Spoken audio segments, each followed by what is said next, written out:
Hi అండి, అందరికీ VN డిజైన్స్కి స్వాగతం అండి. ఈరోజైతే హ్యాండ్స్కి ఇట్లా పూసలు కుట్టానండి. బ్లౌజ్కి వెనక వైపు కూడా ఇట్లా ఫ్లేవర్ లాగా ఇచ్చిన ఆ పూసలు స్టిచ్చింగ్ చేసుకోవటం, ఫ్లేవర్ ఎలా స్టిచ్చింగ్ చేసుకున్నా అనేది చూద్దామండి.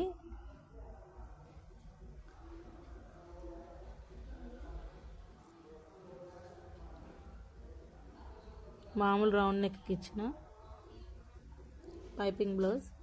శారీ అయితే డార్క్ గ్రీన్.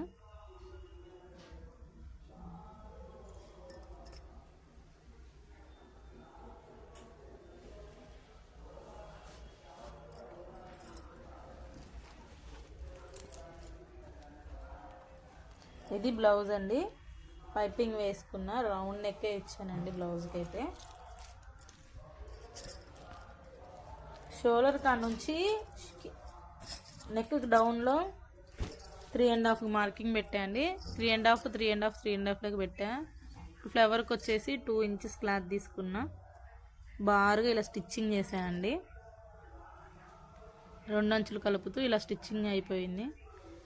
ఒక లూప్ టన్నర్ పెట్టి ఇలా డోరీ లాగా రిటర్న్ తీసుకోవాలి. మళ్ళీ దాని రిటర్న్ తీసుకున్న వైపు నుంచి ఒక కుట్టు వేసుకోవాలి.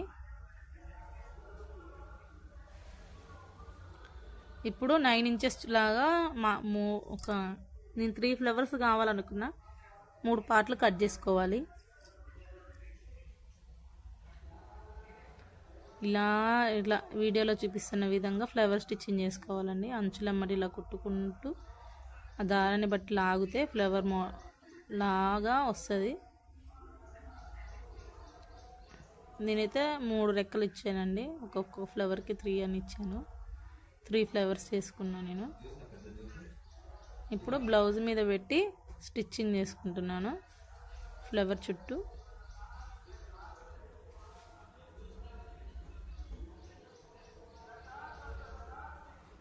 ఇట్లా 3 ఫ్లవర్స్ 3 టైప్స్ అనేది ఇచ్చేసాయండి. ఇప్పుడు పూసలు కుట్టుకుంటున్నా అండి. అంటే లోపల ఫ్లవర్ లోపల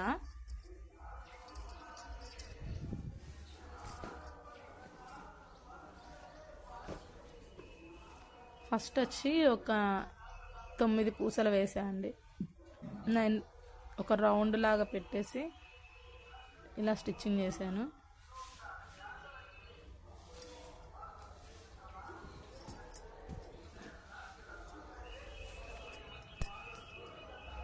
తర్వాత 9 పూస మధ్యలో నుంచి ఇంకో 3 పూసలు యాడ్ చేశానండి.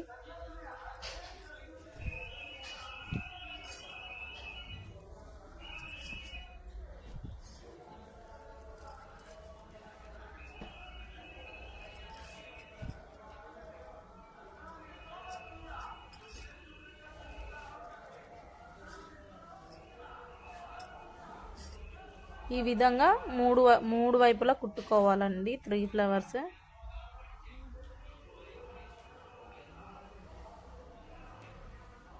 చూసారా ఫ్లవర్ ఎలా వచ్చిందో? చాలా నీట్గా బాగుంది కదండి. సేమ్ అట్లనే 3 ఫ్లవర్స్ కుట్టేసుకోవాలి. ఇప్పుడు హ్యాండ్కి పూసలు చూడండి ఎలా స్టిచ్ చేస్తున్నానో.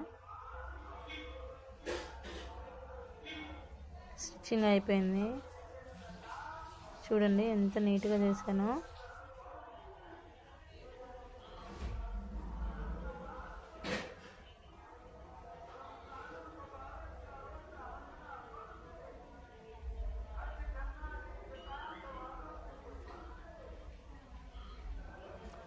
చూసారు కండి, చాలా బాగుంది కదా. సింపుల్గా ఎక్కువ మోడల్ డిజైన్స్ వేయని వాళ్ళు సింపుల్గా అయితే ఇలా ఇష్టపడతారండి. అంతే అండి. నెక్స్ట్ వీడియోలో కలుద్దామండి. వీడియో ఏమైనా ఇన్ఫర్మేటివ్ కనిపిస్తే లైక్ చేసి షేర్ చేసి సపోర్ట్ చేయండి. విఎన్ ఛానల్ వాచ్ చేసే వాళ్ళకి థ్యాంక్స్ అండి. Bye bye. నెక్స్ట్ వీడియోలో కలుద్దాం.